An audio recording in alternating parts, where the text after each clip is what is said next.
नमस्कार, मैं डॉक्टर हेमंत शर्मा आज आपको इन्फ्लामेशन के बारे में बताने जा रहा हूं। तो इन्फ्लामेशन क्या होता है? आपने सुना होगा, इन्फ्लामेशन मतलब सूजन। अगर शुद्ध हिंदी भाषा में समझें तो इसे बोलते हैं सूजन। तो आज हम इस वीडियो के माध्यम से समझेंगे ये क्या होता है, क्या कारण है, कैसे पहचाने और कैसे ट्रीट करें। इन्फ्लामेशन बॉडी में कहीं पे भी हो सकता है, सूजन कहीं पे भी आ सकता है। जैसे कि आपने सुना होगा पैनक्रिएटाइटिस, तो जो आइटिस है वो इन्फ्लामेशन है। अपेंडिसाइटिस, अपेंडिक्स में इन्फ्लामेशन मतलब अपेंडिक्स का सूजन। कॉलीसिस्टाइटिस मतलब पित्त की थैली का सूजन। ऐसे ही मेनिंजाइटिस, ब्रेन के मेनिंजेस में स्वेलिंग, डीमा। ठीक है, तो ये हो गया फेरेंजाइटिस, टॉन्सिलाइटिस, टॉन्सिल्स में सूजन आना।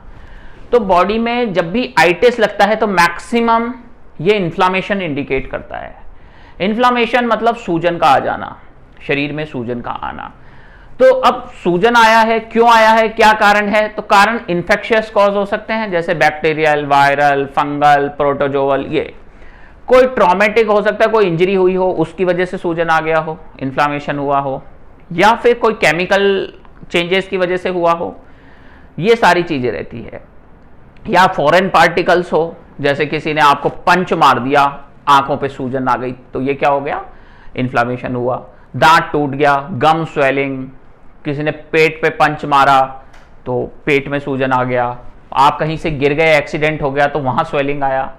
तो ये सारी चीजें क्या करती है, इन्फ्लामेशन। अब बात करते हैं इन्फ्लामेशन के कारण, हमें समझ में आ गए डायग्नोज कैसे करें। देखो, डायग्नोज जो सुपरफिशियल है वो तो दिखेगी, आंखों की दिख जाएगी बाहर से, नोज की दिख जाए। कई बार राइनाइटिस बोलते हैं एक टर्म, वो अंदर से रहती है, कई बार नोज बहुत ज्यादा सूज जाती है तो उसमें भी इन्फ्लामेशन होता है। लिप्स स्वेलिंग हो गया, ठीक है, हाथ पे या फिंगर में कोई स्वेलिंग आ गई, कोहनी पे स्वेलिंग आ गई, शोल्डर में स्वेलिंग आ गई, तो ये सारी चीजें तो विजिबल है। अब इंटरनल जैसे अपेंडिसाइटिस, अपेंडिक्स में सूजन, नेफ्राइटिस, किडनी में सूजन, तो वो किस वजह से है उसको जानने के लिए सोनोग्राफी, कई बार सीटी स्कैन वगैरह करके देखना पड़ता है। ठीक है, तो ये हुआ। अब बात करते हैं इसको डायग्नोस के लिए सीबीसी भी करा सकते हैं, तो उसमें डब्ल्यूबीसी काउंट बढ़े हुए आएंगे, कई बार प्लेटलेट काउंट स्लो हो जाते हैं, हेमोग्लोबिन कम रहता है इन्फ्लामेशन के दौरान, न्यूट्रोफिल्स, पॉलीमॉर्फ जो होते हैं वो बढ़ जाते हैं।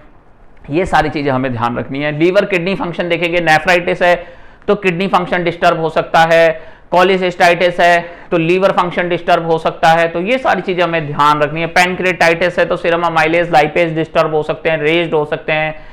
तो जो भी इन्फेक्शन है उसके कारण हमें ब्लड टेस्ट भी कराने पड़ेंगे। ईएसआर देखेंगे, बढ़ा हुआ आएगा, सीआरपी कुछ केसेस में बहुत बढ़ जाता है। तो ये सारी चीजें हैं जो इन्फ्लामेशन करती हैं। अब बात करते हैं इन्फ्लामेशन को ट्रीट कैसे करें। देखो, इन्फ्लामेशन को कई बार क्रॉनिक इन्फ्लामेशन भी होता है ऑटो इम्यून डिजीज में, कि जॉइंट स्वेलिंग बनी रहती है, ठीक है, गठिया वगैरह में ऑस्टियोआर्थराइटिस, तो आइटिस मतलब वो भी इन्फ्लामेशन सी है। तो हम ये सब समझेंगे कि कई बार क्रॉनिक इन्फ्लामेशन है जो लंबे समय तक चलती है। हर इन्फ्लामेशन को एंटीबायोटिक से ट्रीट नहीं कर सकते हैं, हर इन्फ्लामेशन को एंटी फंगल, एंटीवायरल से ट्रीट नहीं कर सकते हैं। तो बैलेनाइटिस वो क्या है, वो भी इन्फ्लामेशन है आपके जेनिटल ऑर्गन का। वेजिनाइटिस तो वजाइनल स्वेलिंग हो जाती है।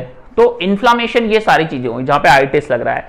अब इसको ट्रीट करने के लिए कारण को ट्रीट करेंगे। बैक्टीरियल है तो एंटीबैक्टीरियल, फंगल है तो एंटी फंगल, वायरल है तो एंटीवायरल, और अगर कोई चोट लगी है तो एंटी इंफ्लामेटरी ड्रग्स जो कि एनाल्जेसिक्स, पेन किलर्स होते हैं, ये यूज करते हैं।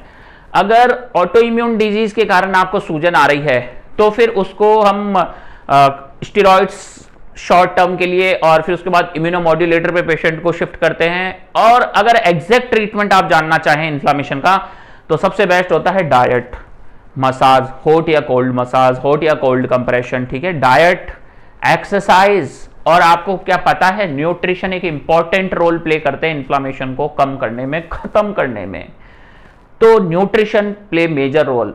उसके अलावा अगर आपको किस तरीके का इन्फ्लामेशन है, कहां पे इन्फ्लामेशन है, उस कारण को ढूंढेंगे और उस कारण को ट्रीट किया जाता है। Treat the cause. Anti inflammatory food क्या है, करकामीन।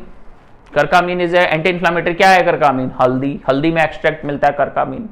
बेरीज खाएं आप, वो भी एंटी इन्फ्लामेटरी है। ठीक है, फ्रूट्स, वेजिटेबल्स लें, ड्राई फ्रूट्स लें, ये सब as a anti inflammatory body में वर्क करते हैं और बॉडी को हील होने में, बॉडी को ठीक होने में मदद करते हैं। तो ऑलवेज ट्रीट द कॉज। अगर आपको भी लगता है कि ये वीडियो से आपको मदद मिला है और आज ये टॉपिक क्लियर हुआ है इन्फ्लामेशन का, तो वीडियो को लाइक करें, चैनल पे नए सब्सक्राइब कर लें। और अगर आपको भी कोई क्रॉनिक इन्फ्लामेशन है और ट्रीटमेंट चाहिए तो व्हाट्सअप नंबर मेरा डिस्क्रिप्शन में है, कृपया डायरेक्ट कॉल ना करें, व्हाट्सअप पे जाके अपना अपॉइंटमेंट बुक करें, वहां मैसेज करें। लास्ट में थैंक यू, धन्यवाद, गुड बाय, नमस्कार, धन्यवाद।